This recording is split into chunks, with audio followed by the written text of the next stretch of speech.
이번 시간에는 22년도를 돌아보는 그런 시간을 마련을 했습니다. 그래서 2022년도에 어떤 기업들이 굉장히 좋았고 그 다음에 어떤 임상들이 좋았는지 등등을 알아보는 그런 시간을 갖겠습니다. 먼저 2022년도에 주가 성과가 굉장히 좋았던 업체 3업체를 꼽아봤습니다. 먼저 ABL 바이오가 선정이 되었고요. 두 번째는 유한양행, 그 다음에 세 번째는 삼성 바이오로직스입니다.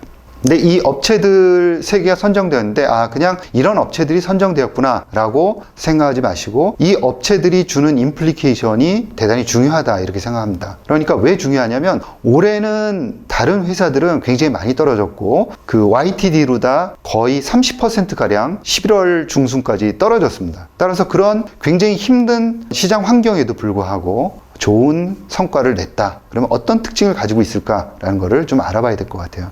ABL 바이오 같은 경우에는 여러분들이 잘 아시는 것처럼 사노피의 기술 수출을 큰 규모로 했습니다. 조건도 굉장히 좋았죠. 그래서 대형 기술 수출이 있었다라는 점이고요. 유한양행 같은 경우에는 여러분들이 잘 아시는 렉나자에 대한 그런 임상 성과가 굉장히 뚜렷이 나타난 한 해였습니다. 그리고 내년도에도 이러한 기대감이 쭉 이어질 것 같습니다. 삼성 바이오로직스는 그야말로 실적주죠.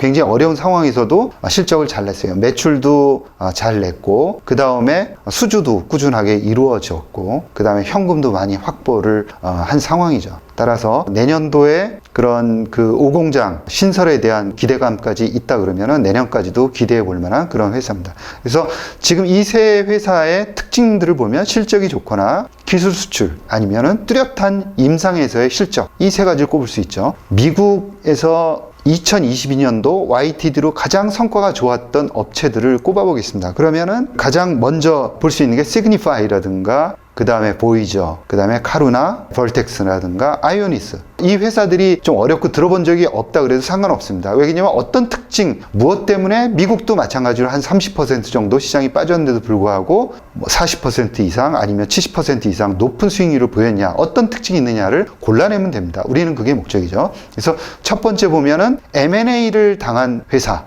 두 번째는 기술 수출을 빅파마한테 연달아서 한 회사. 세 번째는 작은 회사인데도 불구하고 임상 3상에서 언맷 니즈가 굉장히 큰 분야에서 뚜렷한 성과를 보였습니다. 임상 3상에서요. 그 다음에는 벌텍스 같은 경우에는 올해 기대감이 굉장히 있죠. 크리스퍼하고 같이 유전자 가위를 활용한 첫 번째 치료제가 개발된다는 그런 호재가 있고 그 다음에 기존의 낭성섬유증에 대한 독점력을 꾸준하게 유지해 가고 있고 그 외에 개발하고 있는 희귀질환에 대한 임상 성과도 상당히 좋았습니다. 그 다음에는 아이오니스 같은 경우에는 이제 막 신약을 승인받는 심사를 하고 있는 약이 2개가 임박해 있는 거죠. 자, 이 특징들을 보면은 아주 뚜렷한 성과를 나타냈습니다. 특히 임상에서의 실적 아니면은 M&A라든가 뚜렷한 실적. 이 세 가지입니다. 우리나라하고 아주 똑같은 거죠. 그래서 바이오 회사는 특히 바이오텍 같은 경우에는 실적이다 그러면 그 실적이라는 게 의미를 하는 게 M&A나 아니면은 기술 수출 아니면은 뚜렷한 후기 단계 적어도 임상 이상 후기 단계의 임상 실적을 의미하는구나 라는 것을 임플리케이션으로 알 수 있다라는 점이고요. 올해의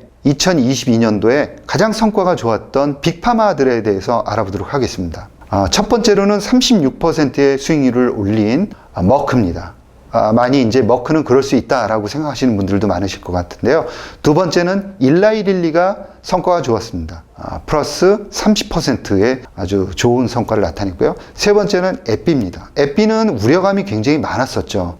그리고 실질적으로 매출액이 조금씩 줄어들 거다라는 애널리스트들의 추정들이 있습니다. 기존에 있습니다. 그럼에도 불구하고 성과가 좋았고 YTD 11월 중순까지 14% 정도의 높은 성과를 보였습니다. 빅파마들은 대부분 다 플러스 성과를 낸 거 아니냐 이렇게 볼 수 있는데 그게 아니라 한 마이너스 한 4% 정도의 평균 수익률을 냈다라는 측면을 본다 그러면 확실히 성과가 좋았다는 걸 알 수 있고요. 첫 번째 머크를 말씀드리면 여러분들 잘 아시는 키트루다의 적응증 확대가 정말 놀라울 정도로 많이 이루어지고 있습니다. 그리고 키트루다와 병용해서 임상을 하고 있는 그 치료제들이 숫자를 셀 수가 없을 정도로 많습니다. 따라서 내년도 내후년도에도 굉장히 좋은 성과를 나타낼 가능성이 확률상 너무 높다라는 점을 말씀을 드릴 수 있고요. 두 번째는 일라이 릴리입니다. 이 회사는 트루리시티라든가 TBC라든가 시렘자 같은 항암 치료제도 가지고 있습니다. 성과가 굉장히 좋았을 뿐더러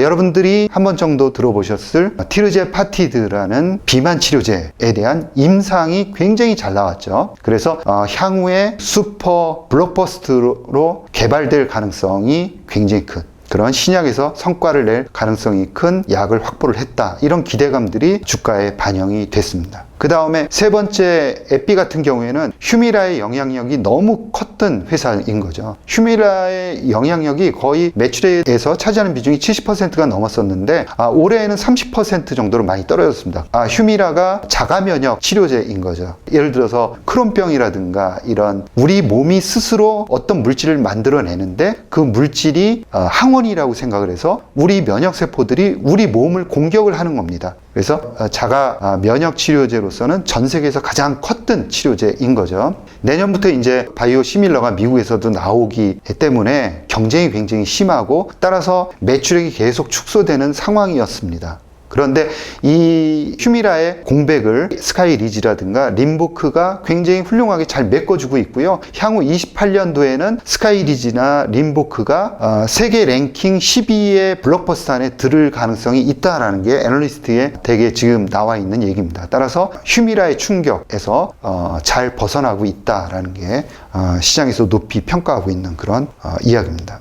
자, 다음으로는 2022년도에 가장 인상적이었던 임상 결과 탑3에 대해서 말씀을 드리겠습니다. 먼저 말씀드리고 싶은 거는 에너투입니다. ADC 치료제 에너투고요. 이 에너투가 유방암 치료제 중에서도 허투라는 인간 성장 호르몬이 암세포에 아주 드물게 있는 사람들, 허투 양성인 치료제는 많이 개발이 되고 있는 거죠. 지금 나와 있는데 불구하고 허투 음성이나 아닌 로우에 대해서는 굉장히 적었습니다. 어떻게 보면은 허투라는 게 우리 치료제의 타깃이 되는 거죠. 개를 가서 잡아야 되는데 이놈들이 숫자가 적은 겁니다. 그러니까 타깃이 없으니까 공격하기가 굉장히 어려웠던 거죠. 그런데 이 허투 로우에서 굉장히 좋은 성과를 보였습니다. 1차 유효성 평가 지표, 2차 유효성 평가 지표에서도 놀라울 정도의 성과를 보였어요. 따라서 지금 없던 시장, 허투 로우에서 이제 언맷 니즈가 굉장히 컸었는데 시장으로 치면은 한 30억 달러의 시장을 새롭게 열었다. 이런 측면에서 각광을 받고 있는 거고요. 에너투가 나오면서 폐암 치료제라든가 아니면은 유방암 치료제에 이 허들이 너무 높아졌어요. 그래서 임상을 중단하고 있는 회사들도 나올 정도로 물론 이제 환자들이라든가 이제 일반 사람들한테도 굉장히 좋은 소식이긴 하는데 경쟁자로서는 너무 강한 경쟁자가 하나 생겼다. 이렇게 이제 볼 수가 있고요. 에너투 같은 큰 치료제들이 나오게 되면은 이 ADC 치료제에 대한 관심들이 굉장히 높아집니다. 그래서 그러한 결과로 올해 그런 그 기술 수출과 관련한 얘기들이 굉장히 많이 나왔어요. 예를 들어서 시젠, 우리나라의 시젠이 아니라 SEAGEN이라는 시젠을 머크가 인수할 것이다라는 그런 얘기들도 나왔었고요. 사노피가 시젠하고 또 파트너십을 맺기도 하고 그래서 이런 기술 수출이 굉장히 활발하게 이루어질 수밖에 없다라는 강점이 있습니다. 자, 두 번째로는 일라이 릴리의 티르제파티드에 대해서 설명을 드리겠습니다. 티르제파티드는 기존에 있는 노보노디스크의 위고비를 뛰어넘는 그런 비만 치료제로 개발될 가능성이 굉장히 높다라는 거고요. 임상에서 그러한 이제 우월성을 증명을 했다라는 겁니다. 위고비를 이제 같이 헤드 투 헤드로 비교하는 임상을 했는데 이 임상에서 보다 더 월등한 그런 치료 효과를 발휘를 했습니다. 이제 비만 환자를 치료하는 치료 효과를 보면은 위고비 같은 경우에는 16%의 체중 감량 효과를 보인 반면 티르제파티드 같은 경우에는 22%의 체중 감량을 보였습니다. 그래서 향후에는 이 티르제파티드가 더 우월할 가능성이 있는 게 아니냐라는 점이고요. 뭐 누가 더 뛰어나다 이런 것보다도 당분간은 치료제로 개발되어 있는 위고비가 위세를 더 강하게 떨칠 가능성이 굉장히 높은 거고요. 향후에는 티르제파티드도 빠른 속도로 시장 점유율을 장악해 나갈 것이다. 이 중요한 거는 이 비만 치료제 시장이 향후에 아주 크게 성장한다는 겁니다. 그에 따라서 이 두 치료제가 시장을 크게 열어 올라갈 것이다 라는 점에 포인트를 맞추는 게 중요할 것이다 라고 생각을 하고 있고요. 이 약의 치료 대상은 그냥 건강한 사람이 아니라 당뇨병이 없는 비만 환자입니다. 그래서 조건이 굉장히 까다롭고요. 두 번째는 한 개 이상의 동반 질병을 가지고 있으면서 과체중이어야 합니다. 그래서 우리 같은 일반 사람들은 조금 더 체중이 나가는데 나는 살을 빼고 싶다, 이런 환자분들은 대상이 되지 않습니다.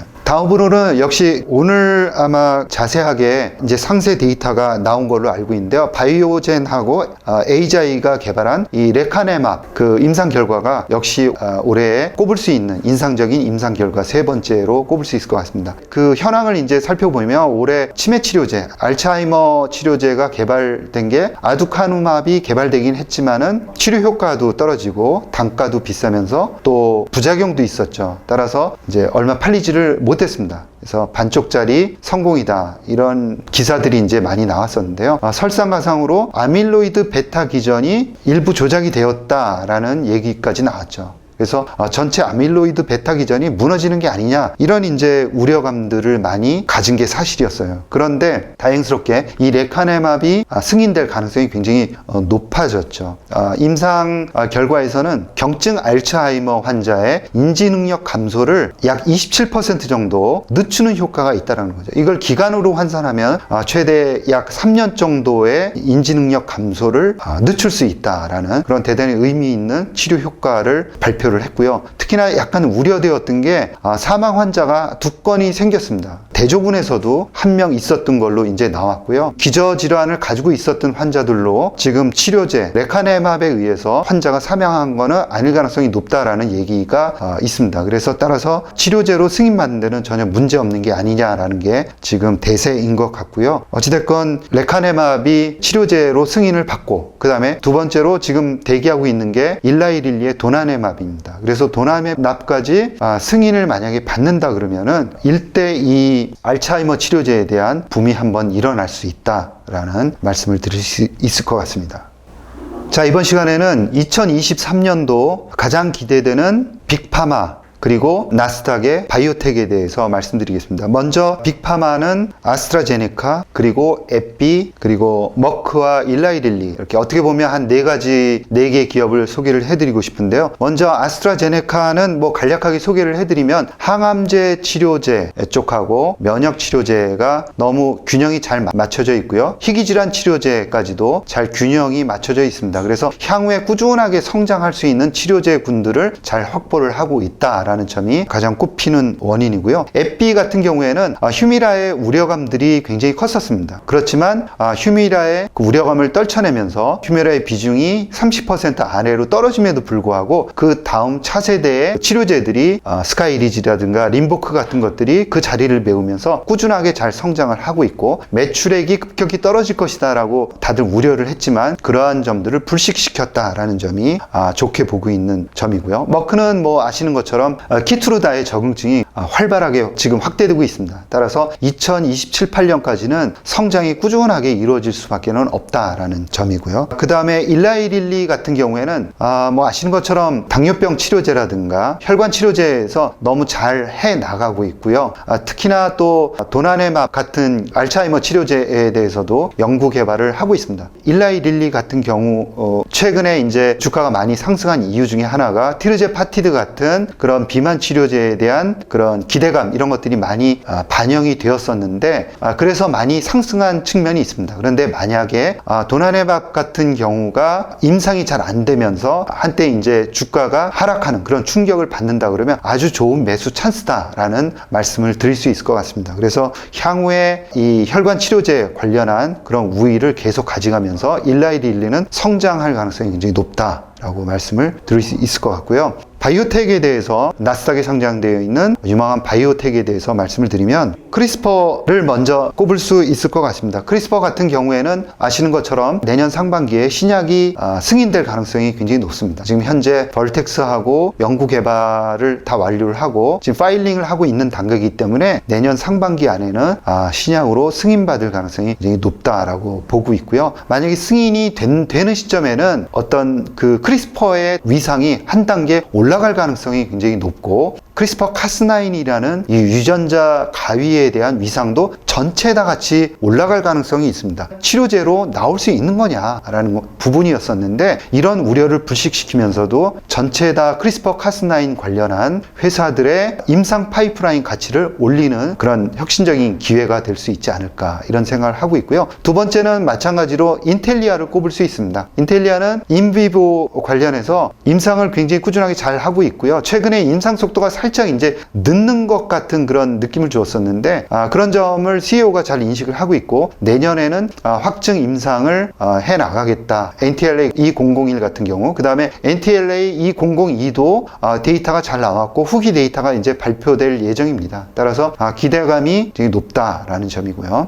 세 번째로는 에로헤드를 들 수가 있을 것 같습니다. 에로헤드 같은 경우에는 내년 상반기, 하반기에 걸쳐 갖고 에폭3라든가 안지3 같은 그런 임상 2상, 그리고 2상을 끝내고 이제 3상을 가야 되는 후기 임상들이 굉장히 촘촘하게 결과 발표, 그 다음에 임상 3상 진입이라는 것들이 촘촘하게 이제 예정이 되어 있어요. 따라서 재미있게 한번 기대를 걸고 볼 수 있는 회사다라고 볼 수 있고, 그 다음에 주가가 거의 한 3년 가까이 횡보를 했습니다. 그리고 임상은 계속 꾸준하게 이제 올라오고 있고, 이제 빅파마하고의 협업도 굉장히 많이 진행이 되고 있는 그런 회사입니다. 그래서 관심을 한번 꾸준하게 가질 만한 그런 회사다라고 볼 수 있고요. 그 다음에 또 한 가지는 페이트를 볼 수 있습니다. 페이트의 임상 속도가 좀 느리다라는 평가를 많이 했었는데, 최근에 임상 속도가 좀 빨라지고 있는 그런 걸 많이 느끼고 있습니다. 타가 NK세포 치료제를 개발하고 있는 회사입니다. 그래서 iPSC로 유전자 조작과 NK세포로 분화하는 기술을 전체 다 확보하고 있는 그런 회사로 볼 수 있고요. 596 같은 경우 516보다도 늦게 개발된 그런 프로그램이지만 다양한 용량에서 임상이 지금 진행이 되고 있습니다. 그래서 내년 상반기에는 다양한 용량과 용법에 대한 그런 임상 결과들이, 데이터들이 속속들이 발표가 될 예정이고요. 516에서는 지금 내년에 확증 임상을 하겠다라는 계획을 발표를 했습니다. 그래서 내년에 그 하반기에는 한번 볼만한 그런 임상 결과들을 발표할 가능성이 굉장히 높습니다. NK세포 같은 경우에는 T세포가 가지고 있지 않은 그런 고형세포라든가 타가, 그러니까 자기의 피를 뽑아서 만드는 게 아니라 다른 사람, 건강한 사람의 피를 뽑아서 만드는 그런 타가 세포 치료제를 개발할 수 있다는 그 장점이 있습니다. 대신 좀 빨리 죽는, 그러니까 지속성이 좀 떨어진다는 그런 단점을 가지고 있고, 타겟이 좀 불분명하다라는 단점을 가지고 있는데, 유전자 이제 조작에 의해서 그 이 두 가지 문제점을 좀 해소하는 그런 노력들을 많이 하고 있고, 그 다음에 병용 치료제로 많이 하고 있습니다. 연구 성과에 대한 그런 기대감도 우리가 가질 수 있다라는 점이고요. 다음으로는 이제 드날리 같은 회사는 퇴행성 뇌질환의 후기 임상을 하고 있고, 바이오젠이라든가 사노피 같은 회사들하고 같이 임상을 하고 있습니다. 그래서 중장기적으로 한번 볼 수 있는 회사다. 그리고 2023년도에도 관심 있게 봐야 하는 업체들이고요. 워낙 기대감이 컸었어 가지고 주가가 많이 떨어진 상황입니다. 그래서 드날리에 대한 말씀들은 제가 많이 안 들렸었는데, 이제부터는 좀 보셔도 되는 그런 회사다라고 꼽을 수 있을 것 같습니다. 네, 이상 미국의 빅파마와 볼만한 바이오텍에 대해서 말씀을 드렸습니다. 자, 이번 시간에는 2023년도에 볼만한 국내 바이오텍에 대해서 말씀을 드리겠습니다. 볼만한 업체로 선정한 업체는 GC셀, 그 다음에 ABL 바이오, 그 다음에 올릭스, 레고캠 바이오, 알테오젠, 루닉 같은 기업들을 말씀을 드릴 수 있고요. 비상장 업체긴 한데 큐로셀 같은 업체도 관심을 두셔야 된다라는 말씀을 드릴 수 있습니다. 먼저 포인트별로 말씀을 드리면, 가장 중요한 거는 기술 수출을 했느냐 하는 부분하고, 그 다음에 임상에서 뚜렷한 실적, 임상에서 뚜렷한 실적이라고 말씀드린다면은 임상 2상을 의미합니다. 임상 1상은 안전성을 테스트하는 거고요. 유효성을 평가하는 것은 임상 2상입니다. 그래서 임상 2상에서 뚜렷한 성과를 보인 회사들을 우리는 조금 더 관심을 가져야 되는 거죠. 그리고 임상 2상에서 뚜렷한 성과를 보이면서 기술 수출까지 해내는 업체들이라, 그런 업체는 2023년도 시장이 아무리 어렵다 그래도 굉장히 뚜렷한 주가 성과를 보일 것이다 라는 말씀을 먼저 드리면서 종목들을 말씀드리겠습니다. 먼저 GC셀 같은 경우에는 내년도 말 AB101에 발표가 있을 예정입니다. 물론 이제 내년도 상반기에 이제 중간 발표가 있을 예정인데요. 어떻게 보면 POC를 증명할 수 있는 대단히 중요한 임상입니다. 그래서 이 임상을 좀 기다리는 재미가 있다라는 점이죠. 두 번째는 레고캠 바이오입니다. 레고캠 바이오도 복성이, 포순이 연구 개발한 임상 1상의 이상의 중간 데이터가 발표가 되었는데 그건 아주 초기 데이터고 그 다음 데이터 업데이트가 이제 나올 예정입니다. 그 데이터에서는 조금 더 좋은 데이터가 발표될 것이다 이렇게 이제 기대들을 하고 있는 거죠. 그래서 그 데이터가 발표된다 그러면은 굉장히 좋은 성과를 나타낼 것이다 라고 생각을 하고 있고요. 더군다나 추가적인 그런 기술 수출도 기대를 하고 있는 상황입니다. 이제 비상장 업체긴 한데 큐로셀 같은 경우에는 T세포 그 암발셀의 임상 이상입니다. 임상 이상 결과가 내년 하반기에 나올 예정입니다. 그래서 어떻게 보면 면역세포 그 중에서도 T세포에서는 우리나라에서 가장 빠르게 진행이 되고 있고 세포 치료제를 만드는 그 과정이 미국에 있는 바이오텍 대비해서 결코 떨어지지 않는 그런 첨단 기술들이 그 안에 들어가 있어요. 그래서 개인적으로도 관심을 많이 갖고 보는 그런 T세포 임상 결과다라는 말씀을 드리겠습니다.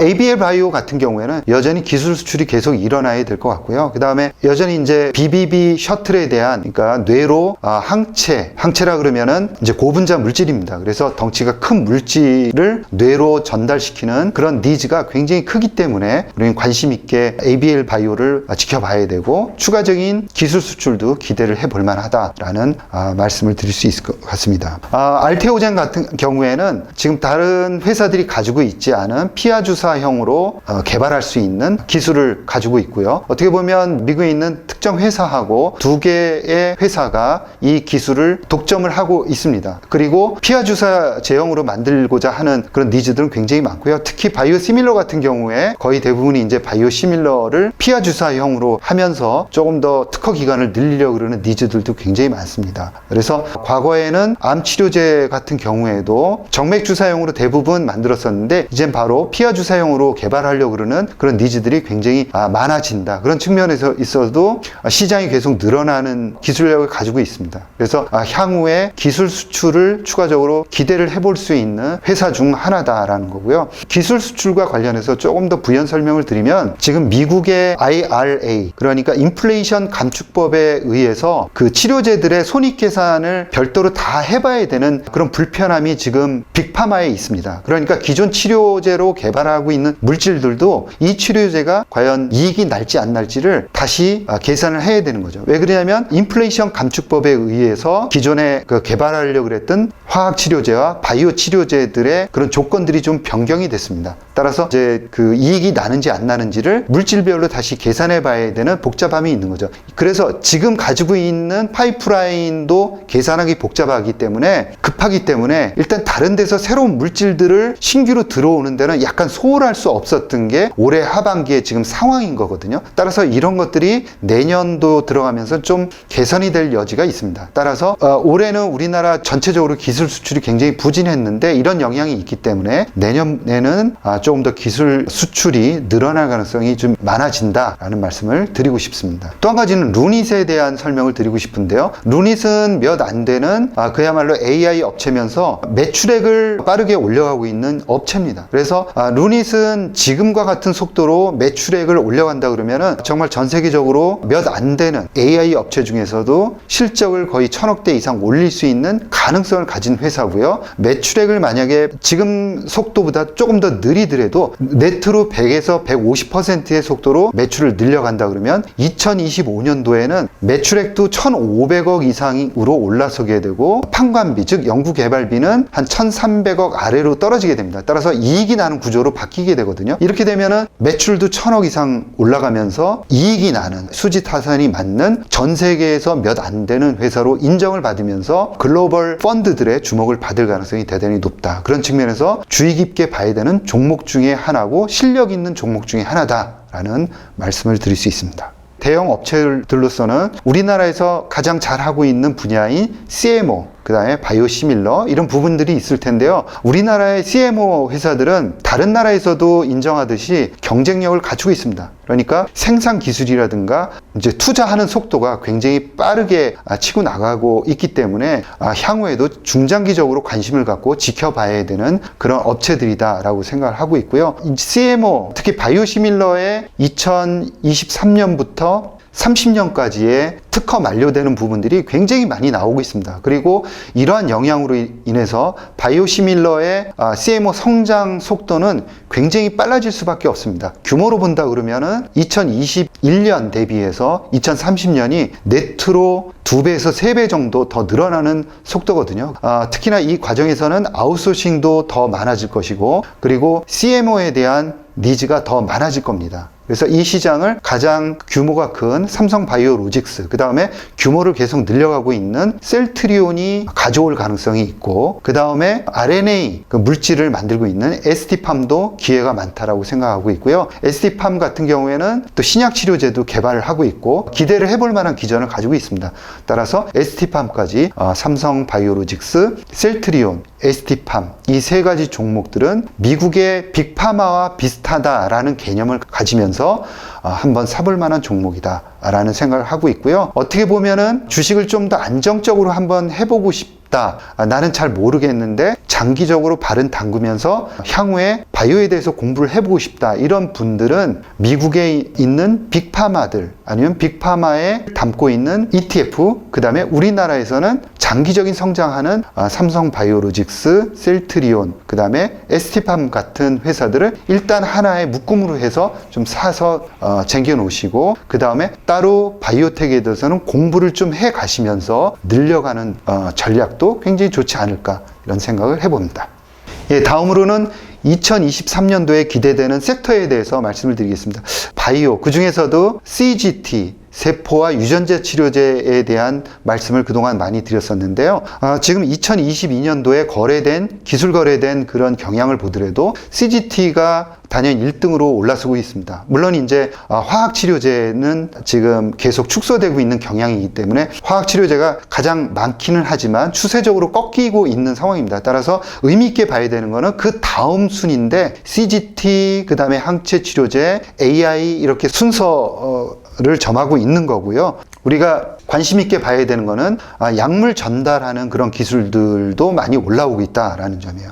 특히나 뇌로 전달하는 물질들에 대한 니즈도 굉장히 큽니다. 그리고 알아두셔야 되는 거는 항체 치료제에 대한 니즈는 많은데 이 항체 치료제에 대해서도 또 하이브리드 항체, 그러니까 이중 항체라든가 ADC에 대한 니즈가 굉장히 많고 기술 거래도 많이 되고, 그 다음에 신약으로 승인되는 확률도 굉장히 더 높아지고 있다라는 점을 요약해서 말씀을 드리고 싶고요. 지금 2023년도에 가장 기대가 되는 그런 섹터를 3개를 고른다 그러면은 좀 광범위하게 골랐습니다. 첫 번째는 유전자 편집, 그 다음에 메신저 RNA나 siRNA 등 핵산 치료제를 꼽았고요.